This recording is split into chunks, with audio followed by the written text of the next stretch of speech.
Every child who goes to camp should come home to their families. No parent should ever have to outlive their child or endure this kind of loss. First at 5, 2 months after the tragic Hill Country floods, Governor Greg Abbott signing into law new rules for camp safety. The governor today surrounded by the families of some of the 27 children and counselors who died at Camp Mystic. That new law is known as the Heavens 27 Camp Safety Act. It puts several safety measures in place for camps, but perhaps the biggest one is prohibiting cabins in floodplains. Some camps along the Guadalupe River were against that. Vista Camps released a statement saying in part, quote, "Unfortunately, we will no longer be able to use 3 of our cabins. Although these cabins were not damaged in the recent flooding and did not pose risks to campers, updated guidelines require their retirement. This change results in the loss of 144 camper spots for the summer. This additional financial burden comes on top of the significant challenges we are already facing as part of our recovery," end quote.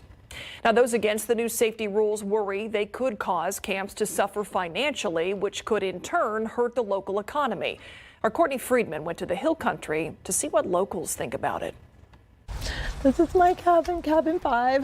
Leanne Aiken works for Aerovac and called rental property Casita Blue home long before the flood, but July 4th changed her life forever. I stepped down to the ankle-deep water. Water came up so high, the counters were coming loose. And my car that was parked here got swept away.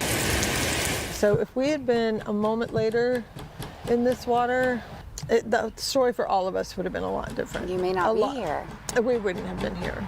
As a survivor who saw how fast the water was rising, how do you feel about those camp safety regulations? I feel like the more regulations and safety, the better. That said, I work for Aerovac. I've been to some of the safety training at different types of ranches and camps in the area, and I know that a lot of attention is paid to that. 3 of the camps, Waldemar, Stewart, and Vista, wrote this letter to legislators asking them to remove a portion of the camp safety bill that prohibits cabins from the floodplain, saying the cost of rebuilding may shut them down. Something we heard from locals would be detrimental. How important are the camps to the economy here? I would say vital. A lot of the local stores and eateries, you know, they have a big summer because of the camps. They rent from me. Courtney Ward owns General Rental Center in Ingram. Day one, we were handing out chainsaws and lifts. She says helping each other is what the community does. What is it that you hope will happen if the camps do start struggling? I know that we as a community can probably put our heads together and come up with a good solution. West Kerr Chamber of Commerce President Bobby Templeton believes saving lives and saving the economy can both happen simultaneously. Keeping kids and campers and adults safe, there's nothing more important than that. And if the camps begin to suffer, well, I think there would be a lot of support. I think there will be some fundraising, and I think the community will get behind them to such a degree that they'll continue going. Courtney Friedman, KSAT 12 News. Let's turn now to the forecast to get a first check of what we have been watching all week long. Adam Caskey, these rain chances coming our way this weekend. Yeah, they are. And we've modified the timing a little bit, and we've actually sped it up for just off and on most of the day on Sunday. Saturday, it's going to be some afternoon and evening activity at about 40% coverage, and then tapering off a little bit Saturday night. We get into Sunday, even a few hours before sunrise, we'll likely have some storms popping up and just intermittent storms scattered across the radar throughout the day. Don't think 70% coverage all day long. It's at any given time we'll have some action, but by the end of the day, about 60 to 70% of South Texas should have some raindrops. And then we really drop the chances off as we get into the day on Monday and Monday night. And we'll continue to fine tune these as more data comes in, because we'll continue to get the updates going forward as we just go through even this evening. So I'll bring you those updates. We'll take a look at the future cast and, of course, how much rain we could get in our flash flood potential in just a bit. All right. Thank you, Adam. A new development here this evening. San Antonio police arresting a driver they say hit a woman with a car and initially stopped, but then took off. On Facebook, SAPD said officers arrested 52-year-old Teresa McCormick.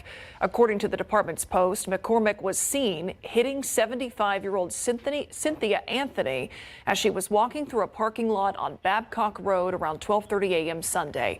Police say McCormick got out of her car and saw that Anthony needed help, but then drove off. Anthony died there at the scene. McCormick was arrested yesterday. Today, Northeast ISD identifying the teacher who died on campus Thursday at MacArthur High School after having a medical emergency. That teacher was 65-year-old Timothy Kitterman. The district says he was an American Sign Language teacher and won Teacher of the Year in 2019. The medical examiner has not released how Mr. Kitterman died, but we do know the school is mourning his loss. The impact that he had on not only staff members, but also the kids at the school. A lot of the students call him friend, thought that, he was just the greatest teacher that they had. And so it's been difficult, and it's a tough situation for everyone at MacArthur to come to terms with. NEISD says if anyone needs help coping with his loss, a crisis intervention team and counselors are available on the MacArthur campus. New at 5, there's a new partnership between University Health and Judson ISD aimed at making healthcare more accessible. And today they made that joint effort official. A new health clinic is the district's first ever wraparound center. The medical staff there will be providing primary care, mental health services, and counseling to Judson ISD students and staff. But the facility is not just for those affiliated with the school. They offer services to the whole community. For those who not just attend school, but live in the neighborhood, they are welcome to come and receive services to address their primary health care needs. The Judson ISD Wraparound Center is located at Wagner High School and is open Monday through Friday from 8 a.m. to 5 p.m. Let's take a look at traffic out there right now. We're going to go to I-10 at Callahan, right there as everything merges onto 410. Always an area that gets really backed up, but it looks like that 410 ramp is closed at the moment. At least we've got some cones in the area. You can guarantee an area that's already prone to backups. Maybe seeing more of one this evening. We'll keep an eye on it. And speaking of traffic, expect a lot of that downtown tomorrow for the huge matchup between UTSA and Texas State at the Alamo Dome. At least 50,000 fans are expected to pack the dome. Kickoff is set for 2:30. So if you're planning to head to the dome, here's what you need to know. Parking lots A, B, and C are only for fans who have permits. Those lots open at 8 a.m. That's the same time you can start tailgating. Doors to the dome open at 1 p.m. And don't forget, you'll need a clear bag if you carry one. The UTSA Spirit Walk will take place at noon. Still ahead here on the News at 5, helping local seniors is just one way. The Family Service Pressa Community Center makes our city a better place. Japhanie Gray gives us a tour next.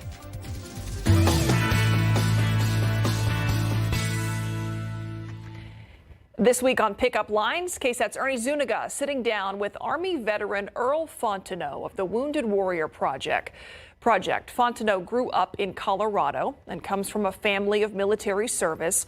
His grandparents served in both World War II and the Korean War, and his dad served in Vietnam. The events of 9/11 moved him to enlist in the Army, and he deployed to serve 2 tours in Afghanistan and Iraq. Fontenot says coming back home was not easy. So within a few months of getting back to Colorado, I ended up getting arrested at a bar fight. That was probably one of my, first biggest wake-up calls. My then girlfriend, who thankfully now is my wife, she, God bless her, she dealt with a lot with me. She became pregnant with our son, who's just started college, and then she left me. She moved all the way back to Pennsylvania. So Really? I had a lot of things to figure out. But the VA was always there. Wasn't as good as it is now. So I started, trying to get help. But it wasn't until 2010, the first of many. But at the time, my best friend committed suicide. And that was probably the biggest kick to the gut I could have ever gotten. And it turned my life around right there. I went to the first outreach event with the Wounded Warrior Project, and a gentleman said, "What do you want to do with the rest of your life?" I said, I want to end veteran suicide. I don't want anybody else to ever go through this again. So he got me signed up in Warriors to work. In this episode, Earl also talks openly about how he nearly lost his wife to the drinking and his work with the Wounded Warrior Project to help end veteran suicide. You heard just a glimpse of that there. The latest episode of Pickup Lines premieres at 5:30 and replays at 7:30 this evening on the free KSAT Plus app, or you can watch it right now on KSAT.com. Just search Pickup Lines.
Coming up tonight on the news at 6, a new law is shaking up some Texas classrooms, restricting conversations about race, gender identity, and sexual orientation. How Northeast ISD is adjusting and why critics of that are already taking the state to court. Plus, they were on the road to getting their PhDs, but now some educational futures of some local students look uncertain after Our Lady of the Lake cut their degree programs. What recourse students have or don't. Today on the news at 6. Plus, how did abandoned puppies get caught up in a City Hall power struggle? Why 3 council members say they are forcing a vote next week, and why the mayor tried to stall that in the first place. Those stories and more coming up on the news at 6. San Antonio is full of some wonderful gyms that help out our community, and one such gym we are highlighting today is the Family Service Presa Community Center on the south side. Daphne Gray shares how that center helps out our seniors. How special is this place to you? It's real special for me. About 2 years ago, my husband passed away, so I was just at the house, just sitting there. And then someone told me about the center and said, come on here, and check it out. So I did. How often do you come here again? I come every day. I come every day. Something new every day, huh? Yes, there's always something, going on. I like to talk a lot, so I usually go from table to table, and speak to all of them, Si necesita ayuda cuando se levante, háblele a alguien, no vaya sola. There's a lot of stuff going on in the background. I'm assuming this is bingo that's taking place? G52, G52. Yes, on Tuesdays and Thursdays we have bingos, and then we have loteria. Yeah. So yeah, every so often here they have some people come from the food bank and they show us how to eat right, because a lot of these people here have diabetics, and so they come and teach us how to eat right, cook in simple little things, and also they have exercises for us. How important is it having a place like this in a community? Very important, because a lot of ladies, in fact some other ones, they don't get to go out anywhere and not far around. So like me, I was just at the house, worrying about the bills or worrying about this and that, and so when I started coming here, I forget everything. I just forget everything. No. Daphne Gray, KSAT 12 News. And to see how you could apply for any of the services at the Family Service Presa Community Center, or to make a donation to help keep the doors open, you can go to KSAT.com and just click on this story. Now let's turn to the guy who is a seasoned bingo caller at some local community centers. Yep. Shout out to thank you. Shout out to the Blessed Angels Senior Center, and even shirts up there. Yeah. The bingo. Oh, I love calling bingo. You always come back with stories after bingo calling. It's fun. It's fun. They're rowdy crowds too. Well, the story this weekend is watching these rain chances and the timing of when it's going to get here. Yeah, and you see the high thin clouds that we had in the live cam. That's from the tropical system. Well, now post-tropical. It's not a tropical storm or hurricane anymore. It's just the leftovers, right? Yeah, the leftover moisture up in the upper atmosphere and some rain-making energy. That's headed our way. So let's get right to the weekend forecast. And I really just wanted to simplify it for you. Some storms Saturday, many storms Sunday. Thank you. Yeah, so I think that's the best way to put it, which is basically 40% coverage on Saturday, especially favoring the hill country and even locally.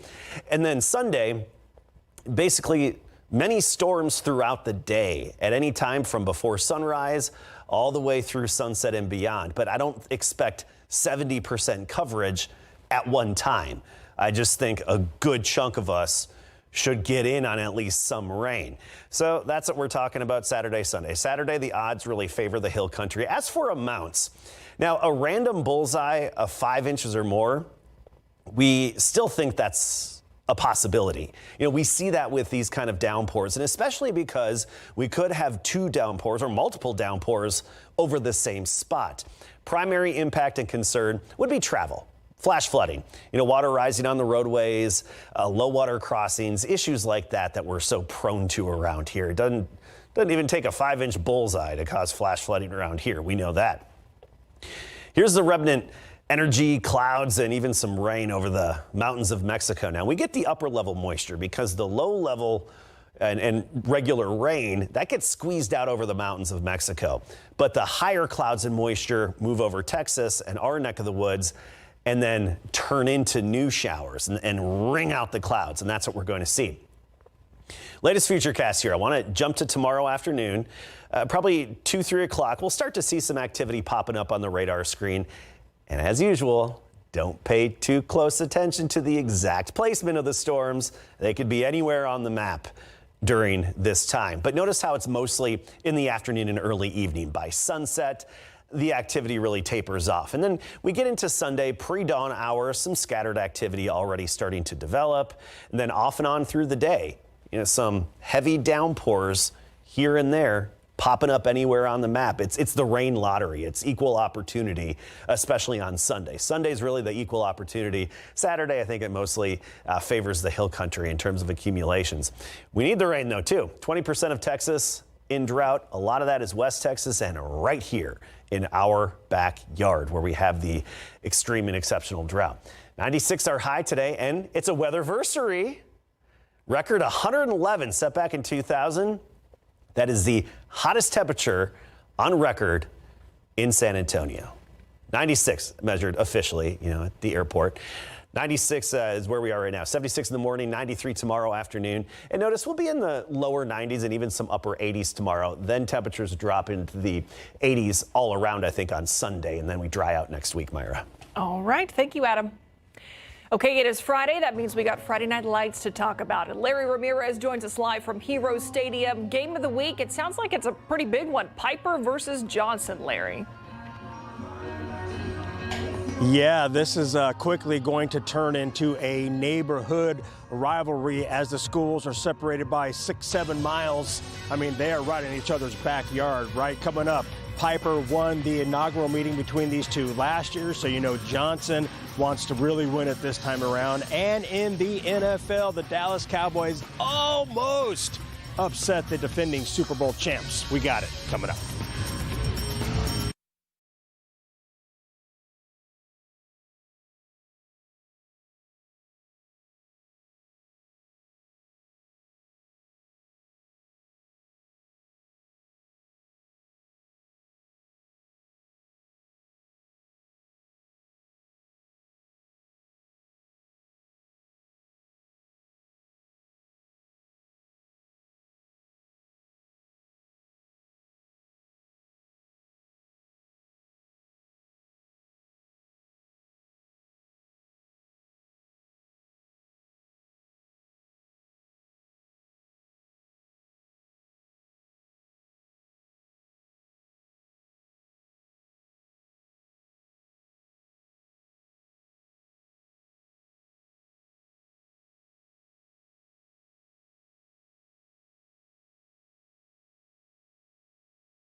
Yeah, of course. It's good to have momentum going into a game, especially if it's a really big game. It gives us that momentum going into next week against a great opponent, Johnson. Johnson and Piper ready to play some football in big board sports.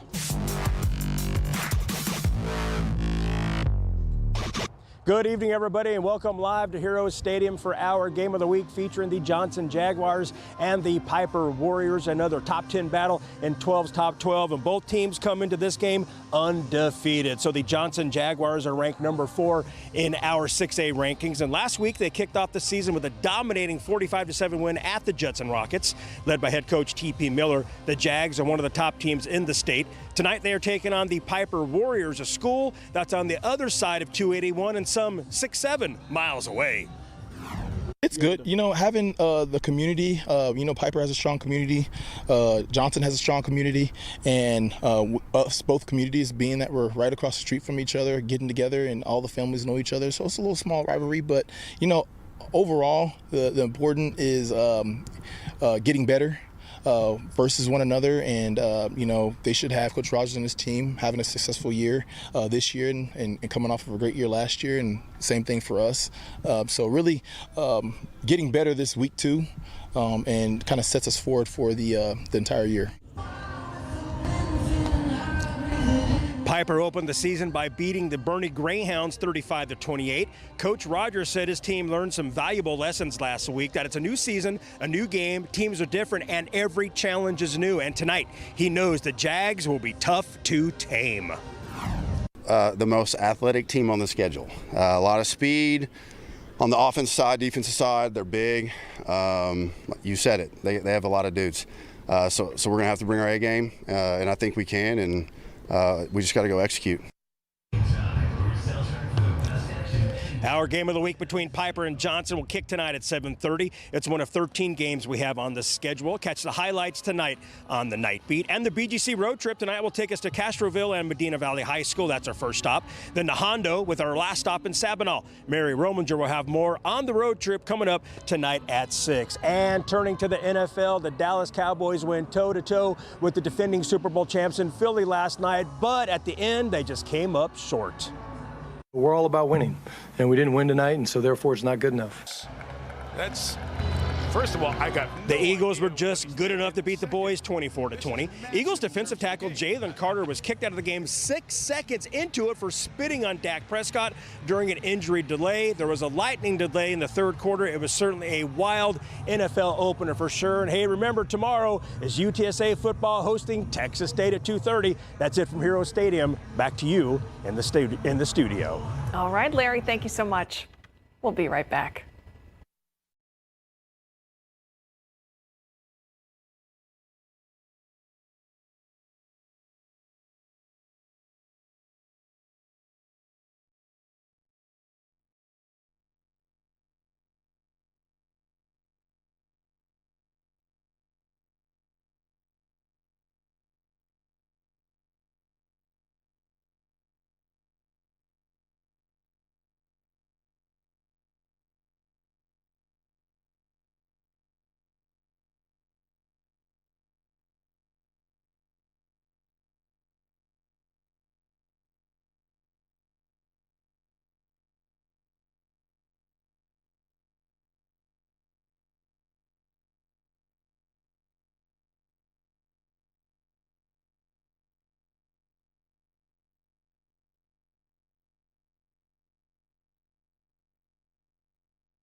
All right, don't forget to mark your calendar September 20th for the Texas Eats Food Festival. That's where you can try food from 20 top restaurants from across Texas, made by Michelin and James Beard award-winning chefs. If you want to buy tickets, just scan that QR code there on your screen. Plus, a portion of the proceeds will benefit the Community Foundation.